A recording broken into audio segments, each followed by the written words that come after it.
president announced he was delaying 25% tariffs on many imports from Mexico and some from Canada for a month, with concerns mounting about the potential economic impacts of a wider trade war.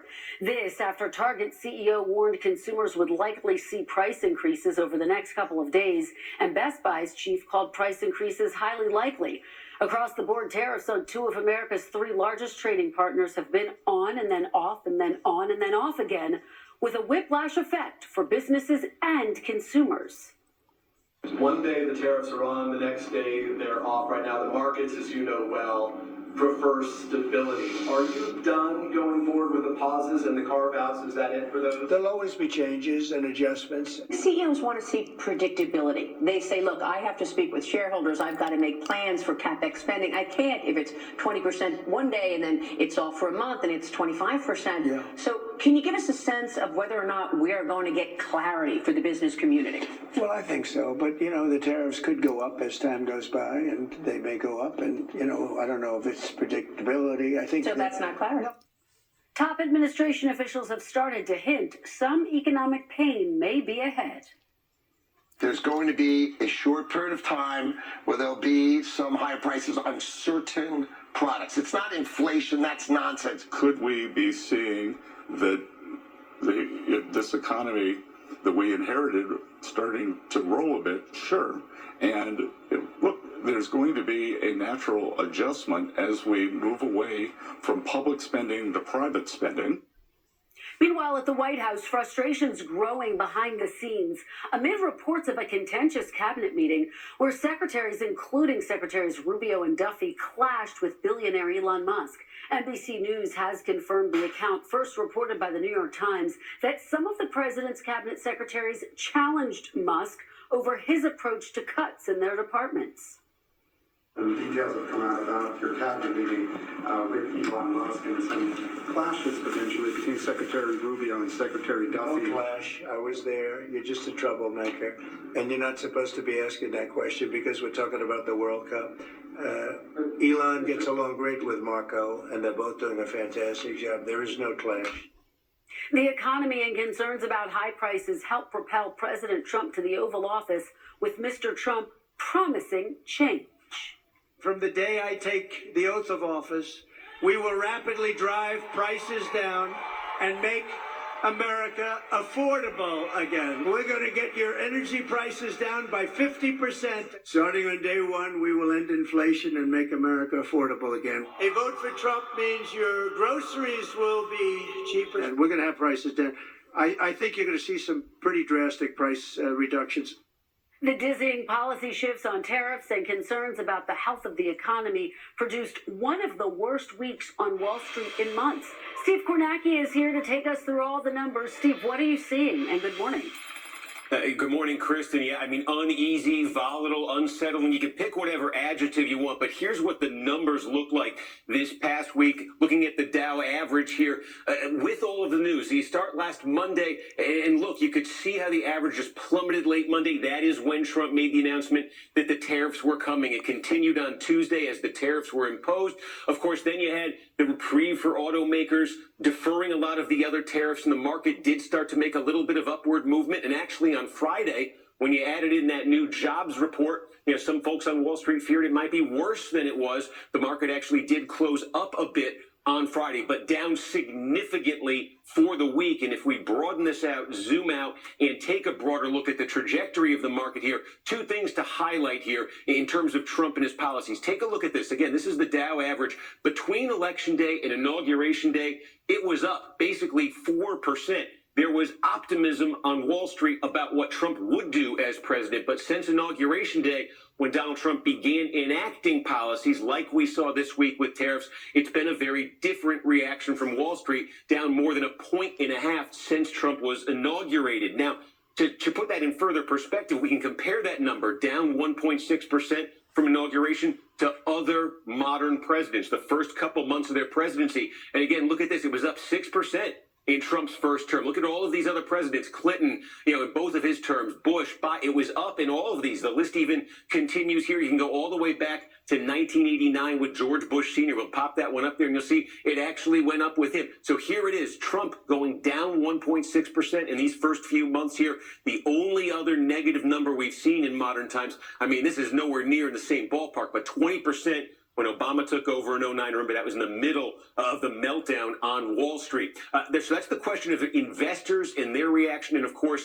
there is the question of consumers as well. So important to the economy. Are they going to be tightening their wallets? Are they going to be spending? We also got this indicator this week, the Consumer Confidence Index, a monthly report gauging the sentiment of consumers. And you see these numbers.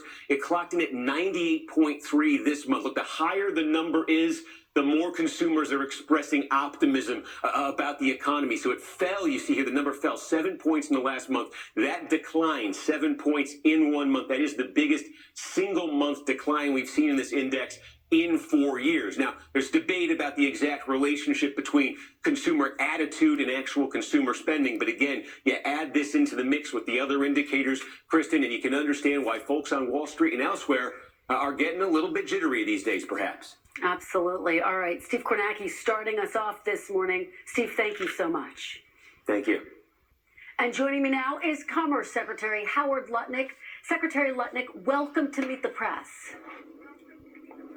Great to be here. It is great to have you here, Mr. Secretary. Let's start with this past week. As you know, for the second time in 2 months, President Trump announced and then walked back tariffs on Canada and Mexico.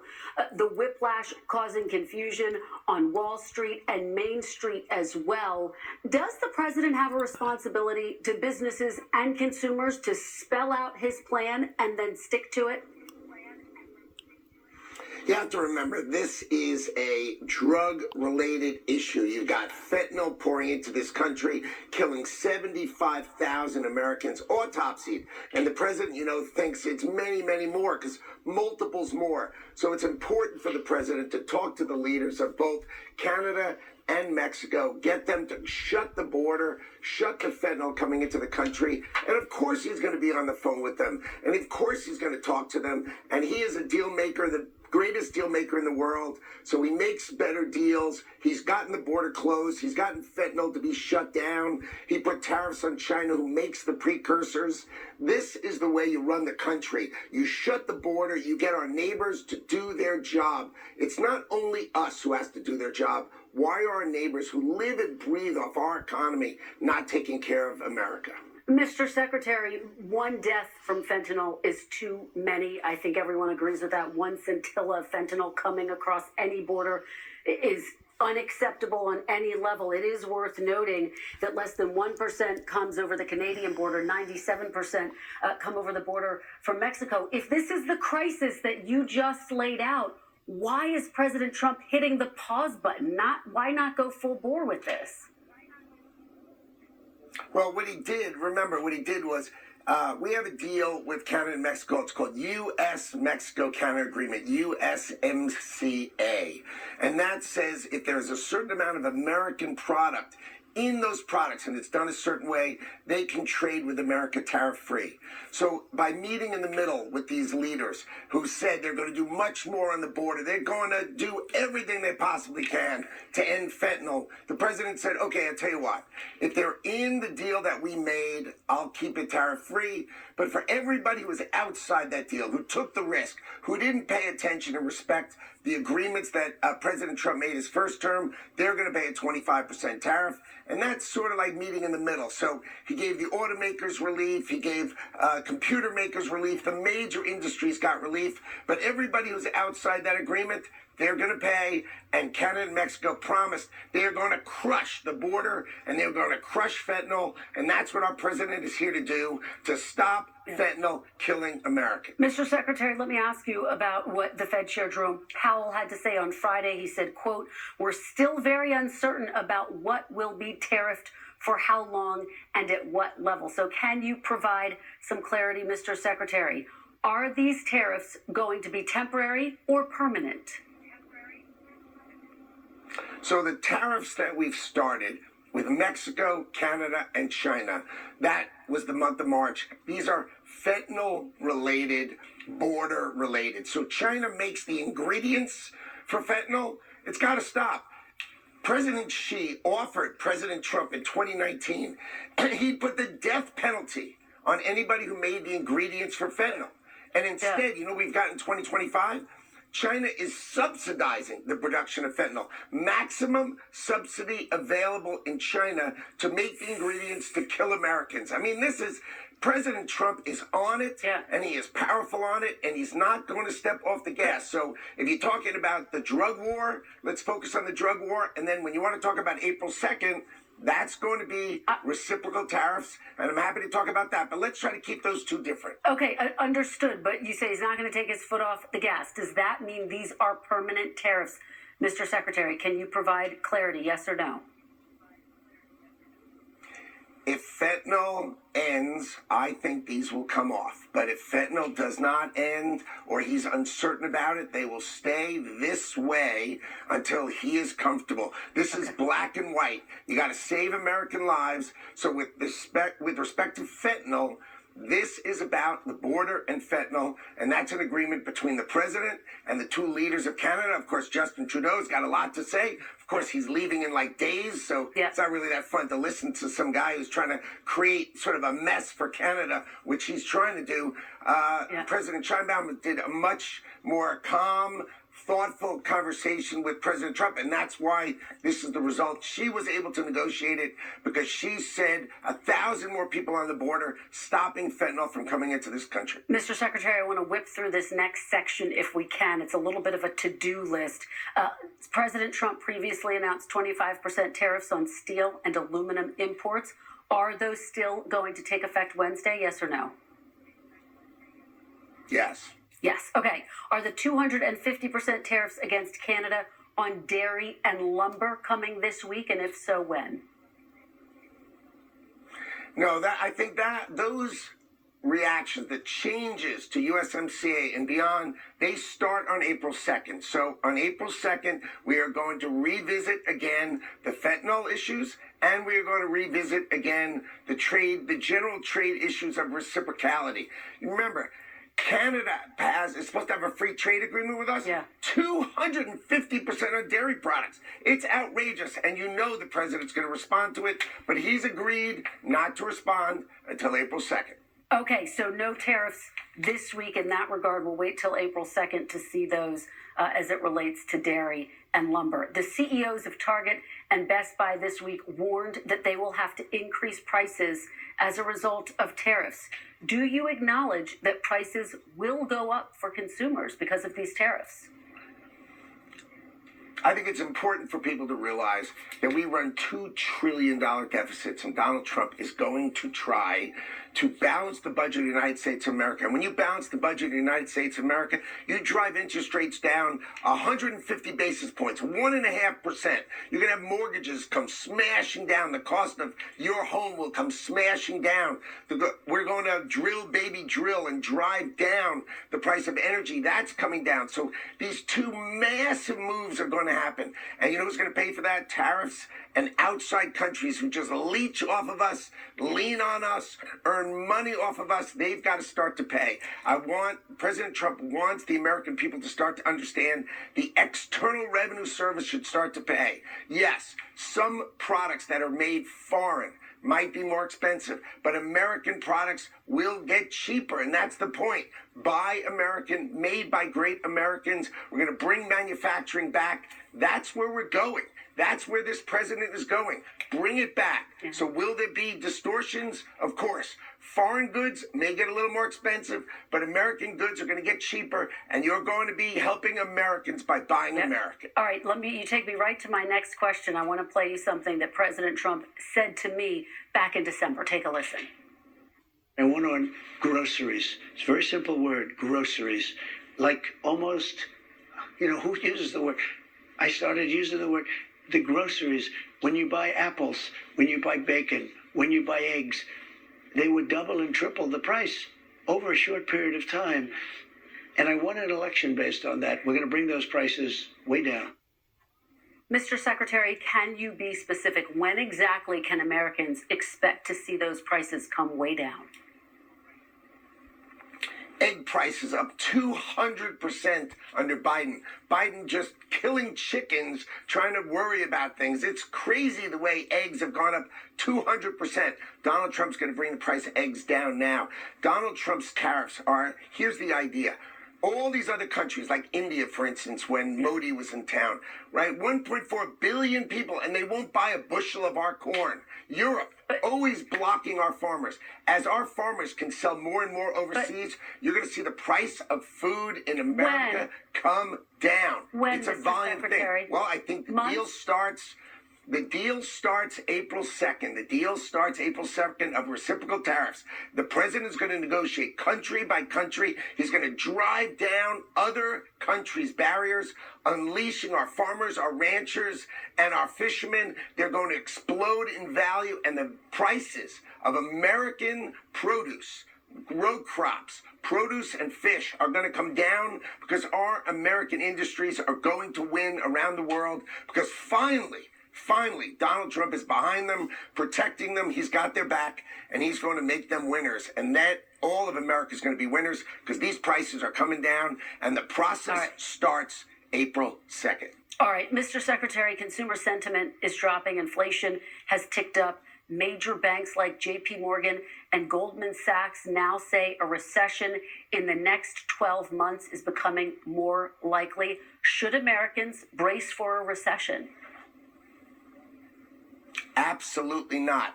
Anybody who bets against Donald Trump, it's like the same people who thought Donald Trump wasn't a winner a year ago. Donald Trump is a winner. He's going to win for the American people. That's just the way it's going to be. There's going to be no recession in America. What there's going to be is global tariffs are going to come down because President Trump has said, you want to charge us 100%? We're going to charge you 100%. And you know what they say? They say, no, don't charge us 100%. We'll bring ours down. We'll unleash America out to the world, grow our economy in a way we've never grown before. You are going to see over the next 2 years the greatest set of growth coming from America as Americans. You saw it, 1.3 trillion of new investment coming in America. Think of all those jobs. And remember, each trillion of investment in America is 1% of growth GDP. So Donald Trump is bringing growth to America. I would never bet on recession. No chance. All right.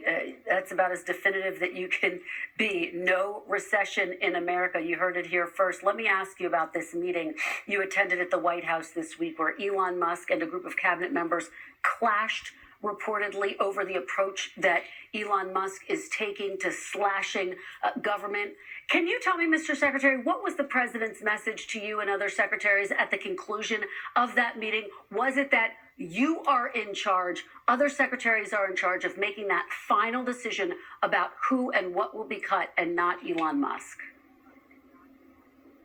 Well, what the president made clear, both to the cabinet secretary and Elon, and we all agree with him, so we agreed with him before the meeting, after the meeting, and during the meeting, was let's make sure when we're cutting, we're keeping the great people who work for the government. There are amazing people. I mean, the Commerce Department, I've met some amazing people. These people are extraordinary, and they're giving of themselves for America. So we've got to cut the size of government. I mean, government has grown insanely. We've got to cut the size of this government. But the president's advice and guidance was, let's be super sharp. Let's make sure we cut with a scalpel. Let's be sharp. Let's be clear. And let's make sure we do it right. And we all agreed that the cabinet is one on these topics. You've got the greatest technologist in the world. You have the greatest technologist in the world comes to the meeting wearing a T-shirt that says, I'm tech support. I mean, imagine you have the greatest technologist in the world coming to help you. How great is that? Just to put a fine point on it, who did the president say was in charge? You and the other cabinet secretaries or Elon Musk? He is in charge. Let's be crystal clear. He did not tell me I'm in charge. But of your agency, who's in charge of your agency? We listen to him. I understand that. But who is in charge of your agency, you or Elon Musk? Elon Musk is your partner. He's your partner in technology. He's your partner in thought. He's your partner in doing it. What President Trump made clear is that Elon is your partner. And that is what we'd like. You have the greatest businessman and greatest technologist in the world as my partner. You got to ask me, what do I think? Thank God. I would have Elon Musk come and help me. There's no one watching this TV right now who, if Elon Musk said he was going to come over their house and help them, wouldn't cheer. You have the best technologist and the richest guy in the world say, I'll help you. Come on. We want his help. All right. Secretary Lutnick, thank you so much. Really appreciate your insights, your information this morning. Thank you for joining us. My pleasure. Thanks for being here. All right, and when we come back, Democratic Senator Alyssa Slotkin of Michigan joins